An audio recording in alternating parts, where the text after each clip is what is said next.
Hello বন্ধুরা, welcome to my YouTube channel. আজকের ভিডিওতে আমি শেয়ার করব কলকাতা হাইকোর্টে সারপ্লাস টিচারদের বদলি নিয়ে অলরেডি মামলা চলছে। 24শে আগস্ট এই মামলা সুবীর সান্যাল অ্যাডভোকেট তার আর্গুমেন্ট করেছিলেন। আজকে 25শে আগস্ট বেলা 2:30 থেকে এই সারপ্লাস টিচারদের বদলি নিয়ে অর্থাৎ বায়োলজিক্যাল এজ নিয়ে যে মামলা, সেটা আজকে দুপুর 2:30 থেকে তার আর্গুমেন্ট হওয়ার কথা এবং চলছে। সেক্ষেত্রে কি সিদ্ধান্ত হয়েছে বা কি আলোচনা হয়েছে তার বিস্তারিত তথ্য তুলে ধরছি। যারা নতুন তারা আমার চ্যানেলটি অবশ্যই সাবস্ক্রাইব করে রাখবে এবং পাশে থাকা বেল আইকন অন করে রাখবে, তাহলে এরকম নতুন নতুন ভিডিও তোমাদের কাছে দ্রুত পৌঁছে যাবে। আজকে বেলা 2:30 থেকে কলকাতা হাইকোর্টে সারপ্লাস টিচারদের বায়োলজিক্যাল এজ নিয়ে যে মামলা হয় সেই মামলার আর্গুমেন্ট চলছে।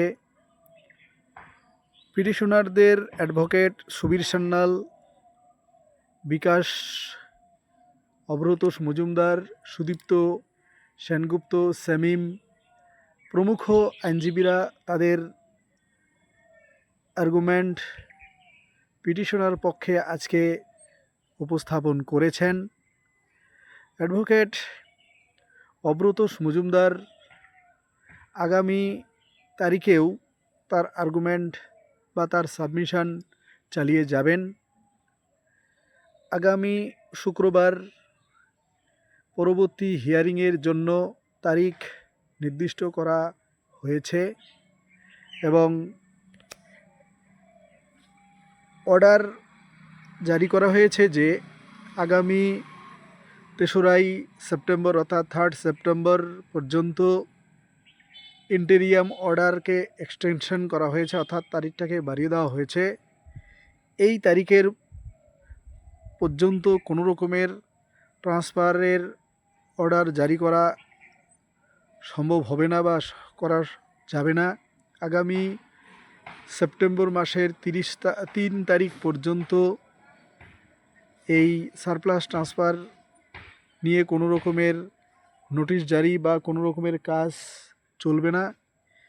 এই ছিল আজকের গুরুত্বপূর্ণ সারপ্লাস টিচারদের বদলি নিয়ে আপডেট। হাইকোর্টের সারপ্লাসের টিচারদের যে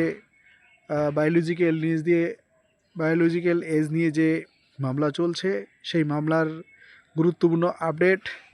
আগামী শুক্রবার দিন পরবর্তী হিয়ারিংয়ের জন্য দিন ধার্য করা হয়েছে এবং আগামী 3রা সেপ্টেম্বর পর্যন্ত ট্রান্সফারের করা যাবে না, এরকম সিদ্ধান্ত জানানো হয়েছে হাইকোর্ট থেকে।